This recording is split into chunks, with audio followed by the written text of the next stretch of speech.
4.16 민변의 기록은 그럴 만한 가치가 있는 책입니다. 네, 권영국 변호사님. 네. 우리 강한진 감독께서 선동을 하시는 것 같은데. 네. 자, 그럼 지금부터 차분하게, 네. 차분하게 우리 네 분을 다 모실 수가 없어서 우리 공저지만 권영국 변호사님 저자를 대표 저자를 모시고 지금부터 책에 대해서 간단히 이제 살펴보는 시간을 갖겠습니다. 먼저 인사 말씀 좀 듣고요. 네. 예, 반갑습니다.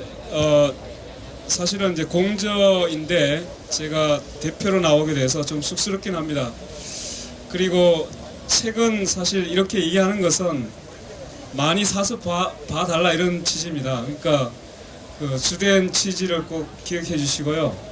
또 하나는 사실 이제 이 책을 왜 이렇게 책 얘기를 하자고 했느냐 하면 그냥 책을 만들어 놓고 잘 읽지를 않아요. 근데 이 책은 사실은 우리가 같이 고민을 해야 될 문제를 담았다고 저는 생각하고 있습니다. 단순히 의혹의 문제나 또는 법을 어떻게 만들 거냐 하는 문제도 매우 중요하지만 또 하나는 우리 스스로가 그 구조적인 문제라든가 진실에 접근하려고 하는 노력이 반드시 필요하다라고 생각했기 때문에 근 한 4개월 내지 5개월 동안 저희들이 활동했던 내용을 응축해서 어쨌든 책에 담으려고 노력을 해봤습니다. 그래서 지금부터 여러분들하고 궁금한 점에 대해서 같이 얘기를 하도록 하겠습니다. 고맙습니다. 네. 말씀하신 것처럼 이 책에는 우리가 반드시 알아야 할 진실과 그리고 다시 되짚어야 할 진실 그리고 꼭 밝혀내야 하는 진실의 근간이 되고 있습니다. 그래서 저희가 형식을요, 일단 이 책 자체는 4장으로 되어 있기는 합니다만 그동안의 어떤 세월의 참사의 원인과 그리고 구조적인 원인 그리고 검찰의 주장은 믿을만한가, 그 다음에 사고를 참사로 만든 10대 원인에 대한 것들을 주로 이야기를 하도록 하겠습니다. 그래서 일단 권 변호사님께서 일단 세월호는 어떤 배였고 왜 이런 일이 출항에서부터 그 비극적인 연례 시간은 어떤 것이었는지 좀 말씀을 좀 해주시기 바랍니다. 예, 세월호는 일본에서 18년 동안 운항을 하던 배였죠. 이미 그 일본에서는 15년이 경과하면 보통 선박을 운행을 잘 하지 않는답니다. 그리고 동남아나 제3국으로 팔게 되는데 그 18년 동안 이미 일본에서는 사용하지 않는 배를 수입을 하게 된 것이고 기존의 선령을 제한을 뒀었습니다. 우리나라에서도 20년을까지만 사용할 수 있도록 했는데 이것을 25년, 30년 이렇게 실제로 배를 쓸 수 있는 기간을 법으로 늘려줌으로 인해서 결국 20년으로 제한했다면 2년을 보고 수입을 하지 않겠죠. 그런데 선령이 30년으로 늘어남에 따라서 충분히 12년 동안 중고 선박을 수입해서 수입을 올릴 수 있는 배였던 것이죠. 그래서 수입을 하게 됐고 수입을 했는데 이게 6,800톤 정도 나가는 배였습니다. 굉장히 큰 배였죠.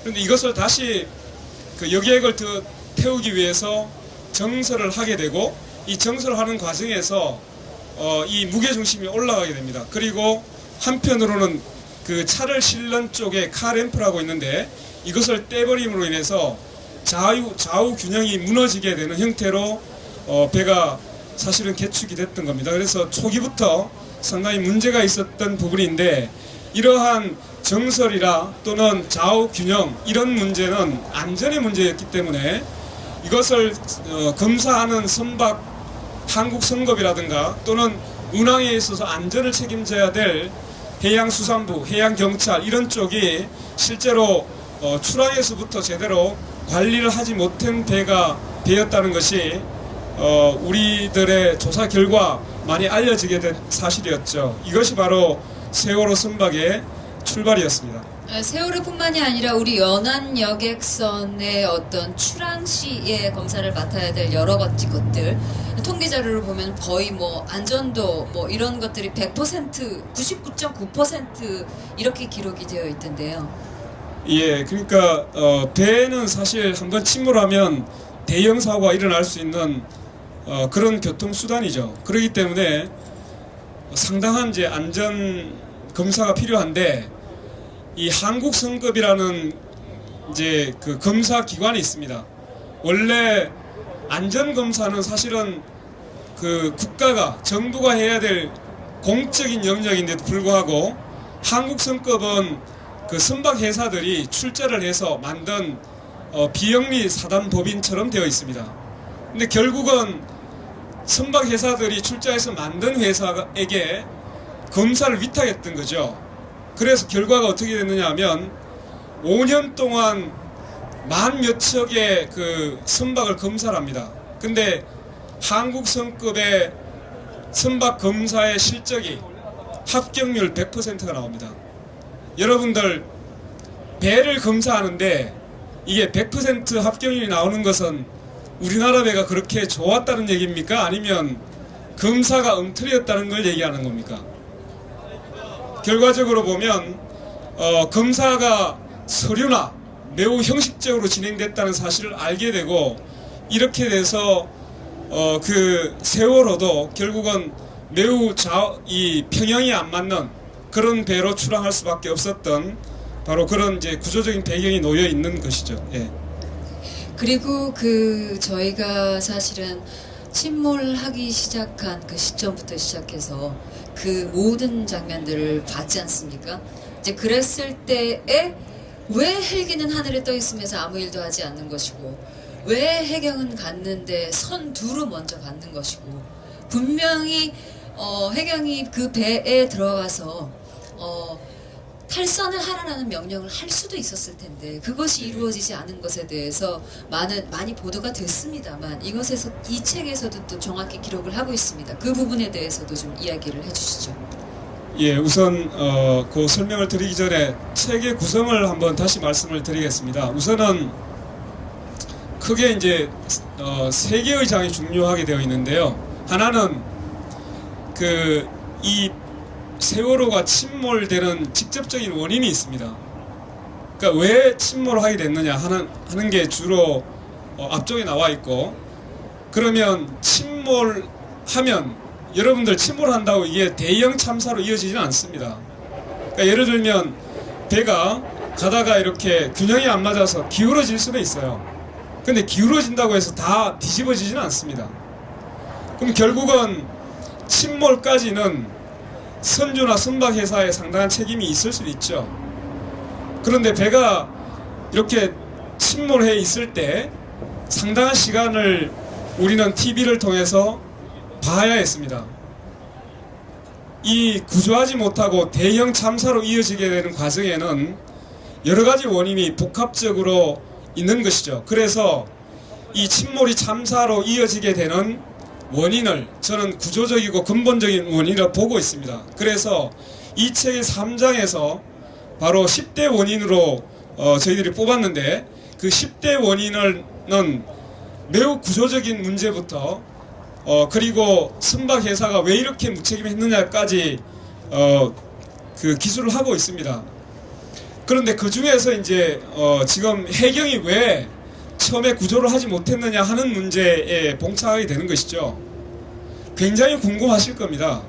도대체 국민들이 눈뜨고 보고 있는 상황에서 저건 누군가 들어가서 태선 조치를 하고 뭔가 잠수를 하고 하면 많은 목숨을 구할 수 있었을 것인데, 저렇게 바보들처럼 아니면 마치 책임을 회피하는 것처럼 또는 우리가 음모론적으로 얘기하는 것처럼 고의적으로 구조하지 않은 것 아니냐라는 의혹을 또는 비난을 받을 만큼 어처구니 없는 상황이 발생합니다.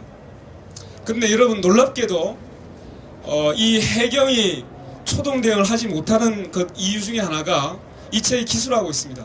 실제로 해경이 창설됐을 때 주로 자기의 목적을 대테러 또는 경비 이런 데 자기 목적을 두고 있었고, 이 해난 구조 업무는 결국은 민간에 이양하게 되는 구조적인 문제가 놓여 있다는 것이 사실 분석해보면 나올 수 있습니다. 이 책에서 그 부분을 두고 있는데, 제가 매우 놀라웠던 것 중에 하나가 물어봤습니다. 왜 구조하지 않았느냐라고 했더니 자신들은 익수자, 즉 물에 빠져 있는 사람을 표면에서 건지는 일만 했지 그 이상의 훈련도 교육도 받지 않았다라고 하는 매우 놀라운 상황이 있었던 것이죠. 그래서 이러한 좀 더 근본적인 원인을 캐보려고 했던 겁니다. 예. 네. 그래서 그 10대 원인으로 넘어가기 전에요. 결국 그러면 검찰이 기소한 것들 중에서의 구멍은 없었는지 네. 그 부분도 좀 짚어주시기 바라겠습니다. 예, 여러분들 이제 그 배가 기울어지면 아까 처음에 말씀을 드렸는데 배가 기울어지면 다 전복되느냐, 여기서 의문을 던질 필요가 있습니다. 그러니까 물론 이제 여러분들 다 기억하실 텐데 왜 이렇게 전복됐을까라고 이제 했을 때 언론들이 이렇게 써대기 시작했습니다. 그게 합동수사본부가 발표한 내용이기도 한데, 급변침이다. 첫째, 급변침이다. 둘째, 화물을 가져겠다. 그리고 셋째, 고박을 잘 안 했다. 화물 고박이 뭡니까? 결박을 제대로 하지 않았다. 주로 이렇게 얘기를 했습니다. 그런데 한번 돌아와 봤습니다. 여러분들, 급변침이라고 하는 얘기는 자동차를 자꾸 연상하게 됩니다. 여러분들은 자동차 연상할 때 이게 급회전이 한 150km, 200km 이렇게 달리다가 돌면 차가 뒤집어질 수 있습니다. 그것도 좋은 차는 뒤집어지지 않습니다. 여러분들 다마스 아시죠? 다마스는 잘 뒤집어져요. 예, 네. 다마스가 150km 정도 달릴 수도 없지만 100km 이상 달리다가 정말 뒤집어져요. 갑자기 급회전하면 어떻게 됩니까? 넘어지죠. 그러나 이것을 그게 10도 정도밖에 안 됐었잖아요. 그 배 자체는. 네, 그런데 이 배가 계속 달리는 속도가 한 많이 나도 20노트 정도 된답니다. 이게 육상으로 오면 한 37km, 38km 정도의 속도로 배는 물 위에서 가고 있는 겁니다. 그런데 이 배가 그 속도로에서 돈다고 해서 정말 이렇게 확 뒤집어지냐? 매우 10년 이상 그 큰 선박에서 일을 했던 기관장이 급변침을 이유로 하는 것은 매우 무지한 얘기다라고 얘기를 했습니다. 물론 회전을 할 때 약간 경사가 진답니다. 경사가 지는 건 사실이지만 그 자체로 그것이 뒤집어지느냐 하면 그렇지 않다라고 얘기를 했습니다. 그럼 왜 그랬을까? 결국은 무게중심이 위에 올라가 있는 문제도 있지만, 여러분들 처음에 잘 보시면 배가 처음에 한 30도 정도 기울어진다고 합니다. 그런데 30도 기울어져서 바로 물이 들어오지 않습니다. 이게 물리학적으로 보면 어떤 물체가 기울어지면 다시 평형을 잡게 되는데, 만약에 별도의 침수가 없으면 배는 기울어진 상태로 그대로 있어야 됩니다. 그런데 시간이 지나면서 계속 기울어졌어요. 이게 왜 그랬을까요? 이미 침수가 이루어진 네, 거죠. 배에서 그 3층 이상이 돼야 출입물이 있고, 여기에 그 정도가 기울어져야만 배가 출입문으로 들어가는데, 실제로는 처음에 출입문이 밖으로 나와 있었습니다. 배가 바닷물이 출입문으로 들어갈 수 없는 상황 정도로 기울어져 있었던 거죠. 그런데 이것이 계속 기울어졌다는 것은 어딘가 밑에서 침수가 되고 있었다는 얘기입니다. 왼쪽에 침수가 계속 되고 있으면, 물이 들어가면 왼쪽이 어떻게 됩니까? 계속 무거워지죠. 그렇기 때문에 침수가 진행되고 있었기 때문에 배는 계속 기울 수밖에 없었던 거죠. 검찰의 공소장 내용에 보면 나열을 해놨습니다. 그런데 배가 계속적으로 기울어진 이유에 대해서 설명이 전혀 없습니다. 그러면 왜 침수가 이루어졌는가에 대해서 당연히 얘기가 없는 거죠. 결국 왼쪽 어딘가에 찢어졌거나 파공이 발생했을 가능성이 대단히 높고 침수가 일어났을 것으로 추정이 됩니다. 그렇다면 검찰은 해야 될 자신들의 책무 중에 하나가 왜 계속 기울어졌을까에 대해서 원인을 얘기를 해야 됩니다. 그런데 지금까지 아무 얘기가 없습니다. 그걸 구체적으로 여기에 약간은 네. 언급을 하고 있는데, 그것은 책으로 보시면 되겠습니다. 네.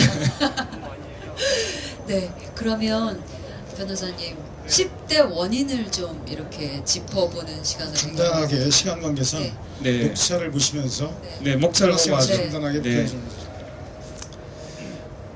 사실 이건 강연을 해도 거의 1시간 이상이 걸리는 거라서 25분 드렸거든요, 저희. 네, 지금 5분 남았습니까? 5분 남았습니다. 네. 5분 더 드릴게요. 아니야, 규제 완화부터. 너무 규제 안 하면 안 될까요? 아니, 책을 사서 보셔야 되고 네. 여기서 다 엑기스를 얘기하면 책을 안 사서 보십니다. 네. 아, 그렇네요. 예. 예고편 다인 영화이듯이요. 네. 신기하게 진행해. 네. 알겠습니다. 우리 안내 머리가 좋았어. 무서워. 사람이 갈 거야 그럼. 네, 알겠습니다. 진지하게 하겠습니다. 네. 목차를 보면서 얘기하도록 하겠습니다. 예, 죄송합니다. 하여튼 조금 뭐 재밌게 하려고 하다 보니까 예, 죄송합니다. 우선은 그 목차는 이렇게 구성되어 있습니다. 과연 이제 가장 구조적인 문제, 근본적인 그 배경부터 설명을 하려고 노력했습니다. 사실 안전 관리가 제대로 되지 않았다는 것 중에 가장 큰 원인은 지금 그 규제는 암덩어리다라고 얘기하면서 규제 완화를 지금 계속적으로 가속도를 붙이고 있습니다. 결국은 이 안전이라는 문제는 어떻게 규제할 거냐 하는 문제와 직접 연결되어 있습니다. 그런데 이 규제를 풀면 풀수록 안전 문제는 점점 해체될 수밖에 없습니다. 이것이 지금 이 세월호 참사가 일어났던 가장 근본적인 배경에 놓여 있는 것이죠. 그 다음에 두 번째는 순환구호법에 따르면 지금 이 해양 안전 업무가 민영화되고 있습니다. 여러분들 아마 해양구조협회라는 것을 많이 들어보셨을 겁니다. 결국 해경의 업무가 해운사들이 만든 해양구조협회의 거의 민간 그 구조 업무를 이양하고 있는 상태에 있는 것이죠. 그래서 사실상 지금 해경이 제대로 역할을 하지 못하게 되는 배경이 있었던 것이고요. 그리고 아마 오보라는 얘기를 참 많이 들었는데 정부가 이 박근혜 정부가 들어와서 안전행정부를 바꾼 이유가 있죠. 국민의 안전을 최고의 국정과제로 삼겠다라고 했습니다. 그런데 이 안전행정부가 들어서서 오히려 훨씬 더 복잡하게 되어버렸습니다. 이 안전행정부의 장관은 안전 전문가가 들어선 것이 아니라 행정관료에 불과한 사람이 있었고 그 중앙재난안전대책본부라고 있었는데 그 안행부 장관이 맡게 되어 있습니다. 이 본부장을 결국은 행정관료 출신의 안전행정부 장관이 맡게 됩니다. 이러한 시스템을 만들어 놓고 결국은 매우 형식적으로 만들 수밖에 없었던 것이죠. 그 다음에 이제 아마 해양수산부가 이명박 정부의 때 없어졌죠. 그리고 다시 만들어졌습니다. 이 원칙 없는 조직 개편, 정부 개편이 결과적으로 오면 전문성을 완전히 상실하게 만들게 됩니다. 그 다음에 이제 다섯 번째가 또 매우 중요한 부분인데 감독기관, 아까 얘기했듯이 회피하라는 얘기가 여기서 매우 상세하게 설명을 하고 있습니다. 결국은 관리 감독을 해야 될 공무원과 그리고 감독을 받아야 될 해운조합이나 한국성급에 누가 가느냐, 결국 해양수산부나 해경의 관리들이 가게 되고 이런 이제 유착관계 때문에 결국은 안전관리 감독 업무가 종이 쪼가리에 불과한 서류로 대체되게 되는 이런 현상이 발생하게 되는 거죠. 그 다음에 매우 중요한 부분이 있는데 그 구조를 하지 못한 것 중에 하나가 사실은 해경이나 해양수산부가 안전행정부가 제 역할을 못했습니다. 제 역할을 못할 때 누가 관리를 해야 됩니까? 중앙행정관리의 장을 관리 감독하는 것은 정부조직법 11조에 보면 대통령의 임무로 되어 있습니다. 그런데 여러분들 7시간 얘기가 나옵니다. 결국은 최종적인 컨트롤 타워를 해야 될 청와대와 대통령의 자기 책임을 못하고 있는 것이죠. 이 부분은 사실은 대형 참사에서 매우 중요한 부분입니다. 그 다음에 이제 해경의 초동 대응이 부족했다라는 얘기는 제가 말씀드렸고 이게 자신의 능력이 부족하면 남의 도움을 받아와야 되는데 초기에 해군이나 민간 잠수사 그리고 심지어 미군의 지원에 대해서까지도 오히려 차단해버리는 이런 매우 위험한 원인이 내재되어 있었던 것이죠. 그리고 이제 해운사들이 사실은 안전교육도 하지 않은 채 계속적으로 운항을 했던 부분, 그리고 마지막으로 하나 말씀을 드릴 수 있는 것은 그 선원들에 대해서는 반드시 이 안전 운항하도록 교육하고 훈련을 해야 됩니다. 근데 저희들이 그 훈련비를 분석해 봤더니 1년에 54만 원을 썼습니다. 그런데 이 54만 원을 그 실체를 봤더니 형식적으로 수료증을 주고 있습니다. 수료증을 주는 비용이 54만 원이었습니다. 결국은 교육은 하지 않고 무엇을 했냐고 봤더니 수료증을 주는 것으로 실제로 교육과 훈련을 끝내고 있었던 거죠. 그리고 또 하나는 비정규직 문제를 언급하지 않을 수 없습니다.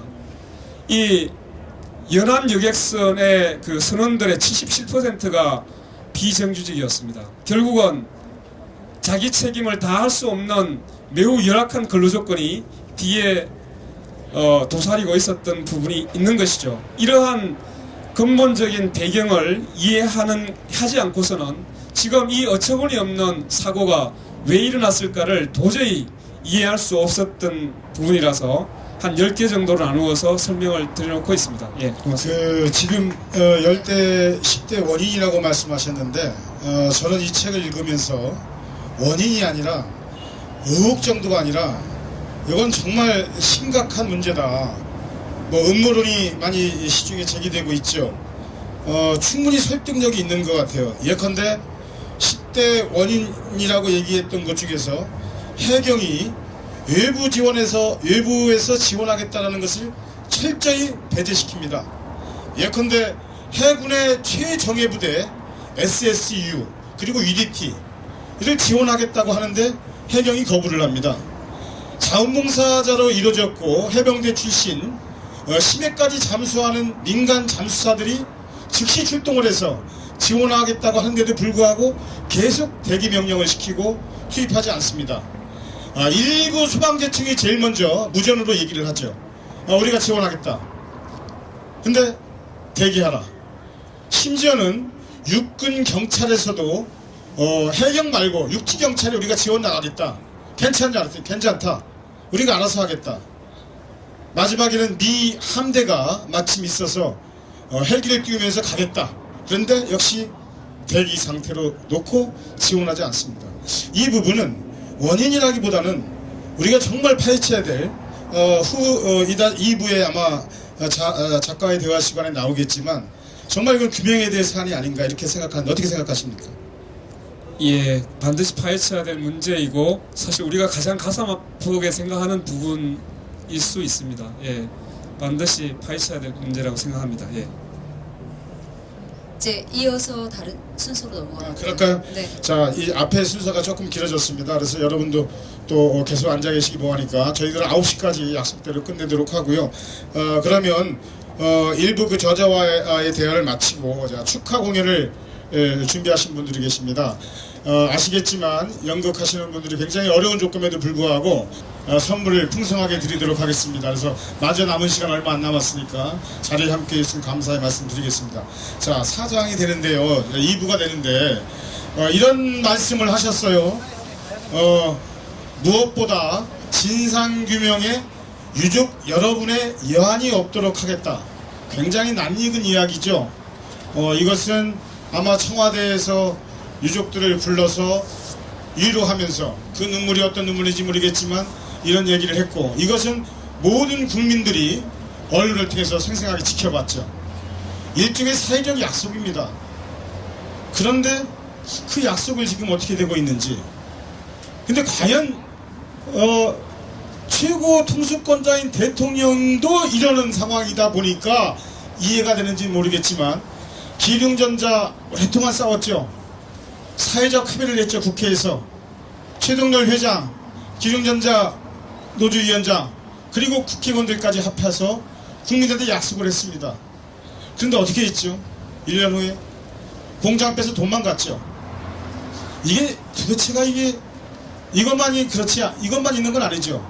여러분은 아시겠지만 론스타라고 하는 투기 자본이 외환은행을 먹었어요.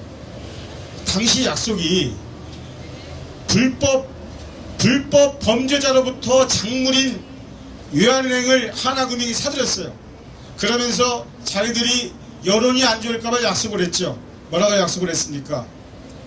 적어도 5년간 하나금융과 외환은행은 독자 경영을 하고 5년 후에 상황을 봐서 우리가 통합을 할지 말지 그냥 갈지 그때 가서 논의하자. 그런데 지금 2년도 안 돼서 2년 조금 지나서 통합하겠다고 하면서 거기에 노조가 합법적인 임시총회 거기에 참여했다. 그 불법이라고 우기면서 898명을 징계하겠다고 하고 있습니다.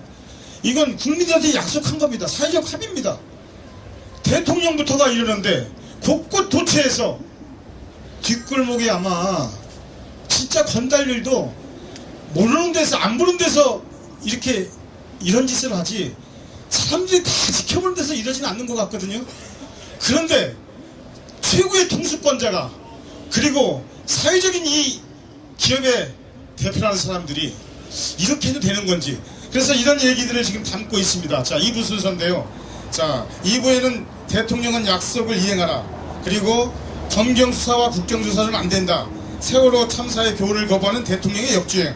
그래서 독립된 진상조사기구가 필요하다. 하실 말씀 많으실 것 같아요. 말씀 부탁합니다. 예, 아마 약속을 지키지 않는 부분에 대해서 건달을 비교하셨는데 아마 건달이 화를 낼 겁니다. 예, 건달은 죄송합니다. 오히려 약속을 지킨다 이건기 때문에 건달이 할 수 있는 것을 대통령은 못한다? 이게 무슨 얘기인지 잘 모르겠는데 제가 기억하는 것은 대통령이 그렇게 얘기를 했었던 것 같아요. 그 진상규명에 여한이 없도록 유가족이 여한이 없도록 자기가 할 수 있도록 하겠다. 그리고 여야와 민간이 참여하는 특별법을 만들어서 진상규명할 수 있도록 하겠다라고 얘기를 했던 것을 우린 기억하고 있죠. 맞습니까? 사실은 남아 이런 중천금이라는 얘기가 있죠. 근데 이게 왜 안 지켜질까? 여자라서요? 이렇게 얘기하면 안 되는데 사실은 적어도 대통령이 할 수 있는 말의 그 무게는 어떤 것보다도 무거울 수밖에 없는데 지금 지난 9월 16일인가요? 그때 이렇게 얘기했습니다. 이 세월호 특별법은 대통령이 결단하는 일이 아니다 라고 얘기를 했고 그리고 진상조사를 요구하는 유가족들의 요구를 마치 법치와 권력 상권 분립과 사법체계 근간을 흔드는 일이다 라고 얘기를 했습니다. 여러분들 요즘 왜 이렇게 근간이 많이 나옵니까? 뻑하면 근간을 흔든다고 얘기를 하고 있습니다. 마치 유가족들이 요구하면 또는 국민들이 뭔가 제대로 된 법을 요구하면 우리나라를 통째로 뒤바꿀 것처럼 얘기를 하고 있습니다. 맞습니다. 부정부패한 사회를 뒤바꿀 수 있는 거죠. 맞습니까?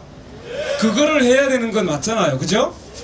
그걸 하기 위해서 즉 잘못되어 있는 부패의 구조, 그 유착 구조 그 다음에 거기에 책임을 지고 있는 책임자들 파헤쳐서 이 사람들 제대로 처벌하고 제대로 된 진상규명해서 대안 만들어내야 우리 사회 잘못된 이 사회를 뒤집을 수 있는 거 아닙니까? 맞죠? 그게 바로 대통령이 얘기했던 국가 개조라는 얘기였습니다. 맞잖아요. 그죠? 근데 지금 이렇게 얘기합니다. 여야가 2차로 합의한 합의안이 마지노선이다. 대통령이 이렇게 얘기했습니다. 여러분, 유가족이 요구하고 국민이 요구하는 것은 상권 분립의 근간을 흔든다고 해놓고 정작 상권 분립의 대상이었던 보세요. 입법부, 대통령, 행정부잖아요. 그죠? 사법부, 상권 분립의 한 주체가 입법권을 자기가 마지노선을 설정하고 있습니다. 2차 합의안 이상으로 안 돼! 라고 하는 것은 행정부의 수장인 대통령이 입법부에 대해서 지금 지시를 한 겁니다. 자기 스스로가 상권 분립 체계를 그 근간을 흔들고 있으면서 정작 이 나라의 주인인 국민과 또 유족들이 법을 만들어 달라고 청원하는 것을 근간을 흔든다고 한다면 이 나라의 대한민국의 민주공화국이라고 하는 것 그리고 국민을 주권자라고 하고 있는 헌법 1조 바꿔야 되지 않습니까, 여러분? 약속을 이행하는 것이 아니라 국민을 급박하는 대통령에 대해서 우리는 그냥 있을 수는 없는 것이죠. 이제 대통령이 국민들에게 이렇게 얘기합니다. 가만히 있어라. 가만히 있다가 선박이 침몰했고 국가는 구조하지 못했습니다. 바로 그 구조하지 못한 근본 원인이 무엇인지를 찾기 위해서 바로 이 책을 기록하게 된 것임을 다시 말씀드립니다.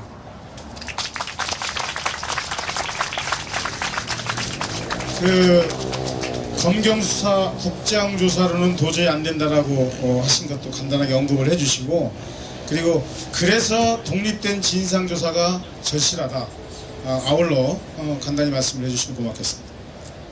여러분들 아마 진행 중인 수사, 우리가 생각하고 있는, 제가 근본 원인으로 얘기했던 것은 매우 근본적인 문제들이었습니다. 그런데 지금 이제 국정조사를 했거나 또는 수사를 하고 있는 걸 한번 보십시오. 뭘 하고 있습니까? 결국은 말단 공무원, 그죠? 말단 공무원 구속하고 또 선원이나 선박의 선장들만 처벌하면 다 되는 것처럼 얘기하고 있습니다. 근데 실제로 선박이나 선원이 침몰하게 이르렀던 것은 결과입니다. 그 결과를 만들어냈던, 원인을 만들었던 그 근본적인 제도, 유착구조, 부패구조, 이거 어떻게 할 겁니까? 아무리 선원들하고 말단 공무원 처벌한다고 해서 부패구조 바꾸지 않으면, 조사해서 제대로 밝혀내서 조사하지 않고 처벌하지 않으면 위에 있는 구조가 그대로 살아 있습니다. 그러면 똑같은 사고가 그 안전관리가 제대로 될 수 있겠습니까? 그런데도 불구하고 지금 수사나 조사는 가장 힘없고 가장 낮은 곳에 있는 그들만을 대상으로 하고 있을 뿐입니다. 이거 가지고는 안전한 사회 만들 수 없고 잘못된 우리 사회 바꿀 수 없습니다. 그래서 현재 검경 수사나 이런 국정조사는 안 된다라고 썼습니다. 매우 구체적으로 기술하고 있으니 참고해 주시면 좋겠습니다. 예, 지난번 몇 달 전인가요, 단원고등학교 생존자 학생이 법정에서 최후 진술을 했던 것 많이 언론에 보도됐죠. 선원들의 처벌보다도 내 친구들이 왜 그렇게 죽어갔는지 그것이 정말 궁금하다. 그것이 알고 싶다.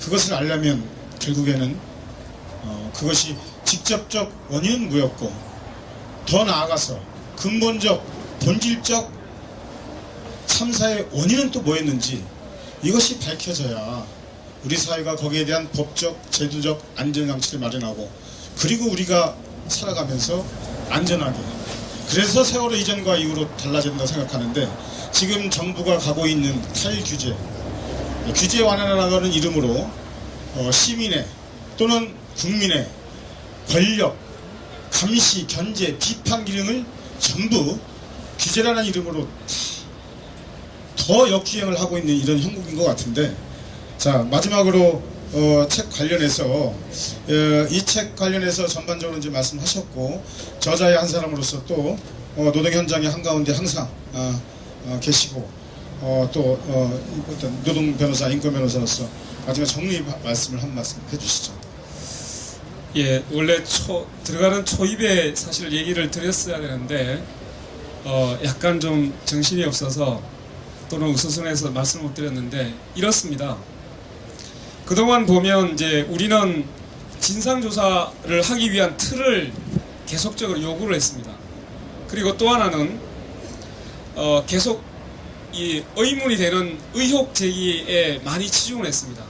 근데 이렇게 오다 보니까 정작 그 사고와 참사를 이루고 있는 내용, 그 진상 문제가 어느 사이에 우리 기억 속에 자꾸 사라지는 것을 느끼게 된 거죠. 그래서 진상을 할 수 있는 틀을 만드는 것도 계속적으로 끝까지 쟁취를 해야 되지만, 한편으로는 어떤 내용이었다는 것을 우리 스스로의 힘으로 최대한 접근해 보려고 하는 노력이 같이 병행될 필요가 있겠다.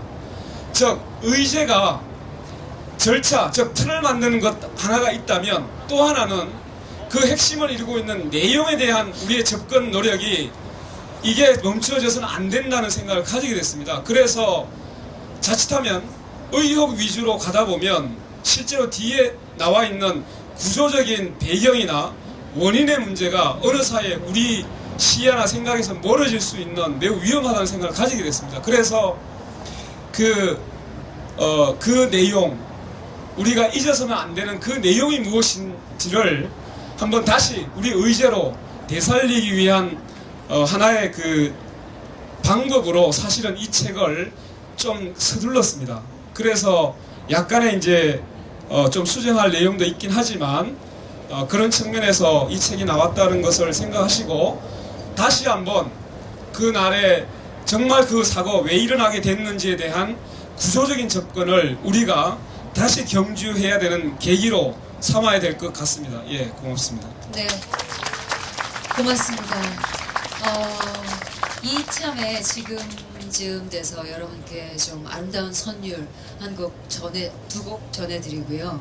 그리고서 계속해서 책에 관한 질의응답 시간을 갖도록 하겠습니다. 사실 이 책자는 그 의혹을 중심으로 쓰여 있지는 않습니다. 그리고 의혹에 대한 부분은 조사 필요성에 대해서 언급을 하고 있지만 실제로 그 도무지 그런 의혹들에 대해서 상상이 잘 가지 않는 부분이기 때문에 당연히 조사돼야 될 대상으로 저희들은 알고 있습니다. 그러나 합리적인 선에서 최대한 그 구조적인 문제나 또는 근본적인 원인을 한번 밝혀보려고 했던 겁니다. 그 이유는 이 의혹 중심으로 가게 됐을 때 아까 말씀드렸듯이 오히려 뒤에 있는 구조나 또는 근본적인 원인에 대해서 그걸 바라보려고 하는 부분이 장애가 될 수도 있겠다는 생각 때문에 이번에는 의혹 중심의 글을 쓴 게 아니라 되도록이면 어떤 현상에 대한 그 뒷면을 한번 들여다보자 이런 측면에서 썼기 때문에 약간은 이런 부분하고는 차이가 있을 수 있습니다. 그러나 적어도 지금 제시하고 있는 이 의혹에 대한 부분은 진상조사가 제대로 되면 반드시 거치고 넘어가야 될 부분이 아닌가라고 생각하고 있습니다. 예. 예, 네. 두 분이 질문을 했어요. 맞아요, 제가 간단하니까. 자, 첫 번째 질문인데요. 세월호 4월 16일 세월호 민변의 기록이란 서적에는 참사에 대한 자료들이 수록되어 있는데 4월 16일부터 기록 중에 가장 최근의 기록은 몇 월 며칠의 기록과 자료인가요? 예, 인용을 많이 하셨는데 최근은 어떤 건지. 최근까지 계속 보완을 했습니다. 그래서 한 8월 달까지 정도가 보완이 될 것 같고요. 사실은 이제 저희들이 만약에 책이 좀 여러분들이 필요해서 이 책이 초판이 팔리면 2세에서는 9월 달까지 좀 인용을 할까 지금 생각 중에 있습니다. 예. 예, 마지막 질문입니다. 굉장히 중요한 질문인 것 같습니다. 예. 대통령이 안 된다고 최후 통칙을 여당이 내렸습니다. 그렇다면 유족과 시민 차원에서는 이 문제를 돌파하기 위해서 어떠한 해법이 있을까요? 이렇게 물어봤습니다. 예, 우리 모두가 사실은 이 해법을 찾아야 되긴 하는 사안입니다. 그런데 어쨌든 질문을 하셨으니까 우선 우리 권영국 저자님의 얘기 듣고 또 이 해법에 대해서 우리 방은진 영화 감독은 어떻게 생각하는지 그리고 저는 어떻게 생각하는지 한번 말씀드려도 되겠습니까? 네, 좋습니다. 먼저 말씀해 주시죠. 예, 결국은 제가 계속 이제 그 앞에 저자 서명을 해달라고 저자 서명을 하는 건 처음입니다. 근데 그 하면서 쓰고 있는 게 딱 두 가지가 있습니다. 하나는 결코 어둠이 빛을 이길 수는 없다라는 것 하나 하고 두 번째는 진실은 반드시 승리합니다. 두 가지를 쓰고 있습니다. 결국은 처음에 약속했던 것처럼 우리가 이 4.16 세월호 참사에 대해서 유족들과 함께 잊지 않는 마음을 계속적으로 견지하는 이상 이 문제는 언젠가는 해결될 거라고 생각하고 있습니다. 결국 가장 두려웠던 것은 결국 대충 하고 적당히 꼬리 자르기 하고 뭐 이렇게 해서 지금 약간 그 아까 말씀드렸듯이 말단 공무원이나 또는 선원 선장 그게 책임 다 몰아서 처벌하고 이렇게 해서 끝내려고 하는 이러한 시도를 우리가 경계해야 되고 그리고 계속적으로 우리가 잊지 않도록 하는 것, 이걸 어떤 식으로 할 거냐를 고민하는 거라고 저는 생각하고 있습니다. 그 길에 아마 이 책도 함께 하겠다는 말씀을 드릴 수 있겠습니다. 예. 네, 다음에 박은진 남님 말씀하셔야 됩니다. 이제. 아마 이렇게 긴 싸움이 될 거라고 처음부터 생각하셨던 분도 계셨을 테고, 아니면 이렇게까지 길어질지는 몰랐다라고 생각하셨던 분도 계실 것 같습니다. 그러나 지금도 사실은 청운동 그 주민센터의 유가족분들은 이제 겨울차비를 하고 계십니다. 여러분들 그냥 들려주셔도 좋습니다. 그리고 이제는 날씨가 추워지고 있습니다. 그리고 이곳이 어떻게 보면 점점 줄어들고 있습니다. 작아지고 있습니다. 이 때야말로 정말 우리가 무엇을 구명해야 되고 무엇을 우리가 알아야 하는지 지치지 않으시고, 그리고 좀 더 냉철하게 힘을 모아야 될 시기가 아닌가 생각합니다. 저는 비록 뭐 하루 이틀밖에 이곳에서 잠을 자지 않았습니다만, 지금 이곳을 지키고 계신 많은 분들이 얼마나 몸이 많이 상하셨을지, 그리고 많이 지치셨지만 그래도 이것을 견뎌내고 있는지 잘 알고 있습니다. 한 길을 향해서 한 마음으로 끝까지 가기를 정말 염원합니다. 고맙습니다. 저도 해법이 될지 아니면 저의 각오가 될지 아니면 다짐이 될지는 모르겠습니다. 한 말씀 드리면 어제 그저께 연극인들, 영화인들, 그리고 만화인들, 그리고 문학인들, 그리고 미디어에 종사하시는 분들, 그리고 사진하시는 분들, 이렇게 6개 분야가 모여서 이야기를 했습니다. 우리 그날이 아마 박근혜 대통령이 발표한 날인 것 같아요. 우리 3년을 준비하자. 그래서 조만간에 이것을 국민들에게 알리자. 문화예술계 진실규명을 위해서 3년을 준비하고 싸우겠습니다. 박근혜 임기 끝날 때까지 가겠습니다 라고 하는 나름대로 다짐들을 했습니다. 그것은 이 문제가 어쩌면 하루아침에 끝날 수 없는, 저들도 쉽게 진실규명에 응하지 않을 것 같다는 지금까지의 과정을 지켜봤습니다. 그런데 저도 용산고등학교 2학년에 다니는 제 아들이 있습니다. 보름 동안 그걸 지켜보면서 한 달 동안 우울증과 조울증이 견딜 수가 없었습니다. 이렇게 치욕스러울 수가 없어요. 저 스스로에게 약속했습니다. 내가 살아있는, 내가 숨이 끊어지는 그 순간까지 너희들을 잊지 않고 기억하마. 그리고 내 양심에 의해서 내가 할 수 있는 최선을 다하마. 이렇게 약속을 했습니다. 그래서 그런 약속들이 저만 한 게 아니고 그날 모였던 5, 6개 분야의 문화예술인들이 똑같은 생각을 했더라고요. 그래서 우리가 잘할 수 있는 것들을 하자. 3년 동안 우리 하자. 우리 신경성 갖고 누가 보든 안 보든 알든 알지 못하든 찾아서 하자. 우리가 가장 잘하는 것들. 그래서 영화인들은 일단 10월 1일부터 부산국제영화제가 시작됩니다. 뜻 있는 영화인들이 아마 부산국제영화제 전 세계 외신들도 오고 영화인들이 오는데 무언가를 아마 준비할 겁니다. 그리고 10월 31일 날 이 자리에서 신의 시민의 전면 광고가 나갔습니다. 1차. 시민이 참여하는 세월호 영상제를 하겠다. 10분 이내의 영상물을 국내에 있는 영상인 사람들을 찍어서 내라. 애니메이션든 뭐 형식에 구애받지 않겠다. 이 세월호를 참선을 유명을 달리한 사람들을 추모하고 특별벌 말하는 그 여물을 담고 내가 말하는 나라, 안전한 나라, 그런 지향을 담는 영상물들을 만들어내라.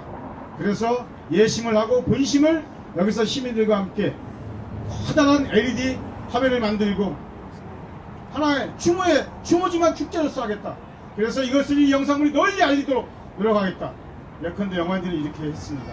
지금 만화인들은 전국을 수리하면서 세월호 만화전을 하고 있습니다. 국계에서, 제주도에서, 홍익대학교에서 이것을 3년 하겠다는 겁니다. 연극인들 플래시몹을 하겠답니다. 대학로에서, 신촌에서, 명동에서 30분, 30명이든 40명이든 4시 16분에 그대로 멈춰있는 플래시몹을 하면서 이 문제를 계속해서 알려내겠다. 얘기하고 있었습니다. 문화인들, 문인들 시를 쓰고 우리 만화인들과 같이 함께 언론에다가 매일같이 한 편씩 박재동하고 있는 한길에도 하듯이 우리도 하겠다 이야기하고 있습니다. 우리 언론인들 마찬가지입니다. 우리 사진하시는 분들 마찬가지입니다. 자, 이게 해법이 될지는 모르겠습니다. 자, 우리가 할 수 있는, 우리가 잘하는, 저들은 우리가 지치고 우리가 나가떨어지기를 바랄지도 모릅니다. 우리도 생활을 하면서 끈질기게 하나씩 우리가 잘할 수 있는 일을 찾아서 하면 됩니다. 그리고 우리 진지를 구축해야 됩니다. 각자의 진지들 이 자리도 오고 전국 동시다발로 시군 그 지역까지 지역 대책가 꾸려지고 그 진지를 구축하고 거기서 우리는 긴 싸움을 해야 됩니다. 한국 사회 녹록지 않습니다. 세월호 이전과 세월호 이후가 바뀐다는 것은 결코 쉽지 않습니다. 우리의 삶이, 인간의 생활이 돈으로, 오로지 화폐로 치환되고 환원되고 등가되는 이 풍토에서 이건 녹록한 문제가 아닙니다. 우리가 평범한 사람들이 하루를 사는 이 삶 자체가 타인에게는 폭력일 수밖에 없는 이 시스템, 이 구조, 이것을 바꾸지 않고서는 우리는 세월호 문제 쉽게 돌파했다고 생각합니다. 우리 이 길에 저도 지켜봐 주십시오. 함께 할 겁니다. 여러분도 함께 할 거라고 생각합니다. 이것이 제 해법입니다. 고맙습니다. 자, 성공을 했군요. 자, 마지막인데요. 우리 강은진 영화 감독께서 전에 배우였는데 나 이제 배우라고 부르지 말라, 감독을 해달라고 하는데 어저께부터 몸이 너무 아파가지고 어제 병원 갔다 오늘 또 한의원 갔다가 정말 약을 먹고 이 자리에 왔습니다. 우리 강은진 영화 감독을 진행하신 분께 여러분 큰 손뼉 부탁드리겠습니다. 한 분만 더 드리겠습니다. 아까 노래를 해주셨던 노래하는 나들팀 그분들이 책을 50권을 사가지고 주변에 널리 알리도록 자기들 하겠다. 500권을 사고 싶은데 그 정도는 안 된다 현재. 그래서 50권을 사서 하기로 오늘 약속을 하셨습니다. 그분들 위해서 손뼉 부탁드리겠습니다. 그리고 무엇보다도 아까도 말씀드렸다시피 길이 없는데 길을 찾고 다시 또 길이 안 보이면 그 길을 내서 가는 것, 우리가 가니까 길이 되는 겁니다. 그 길을 만드는 분들이 이 자리를 지키고 있는 여러분들입니다. 여러분, 우리 모두를 위해서 큰 손뼉 한번 부탁드리겠습니다. 고맙습니다. 이것으로 마무리하겠습니다.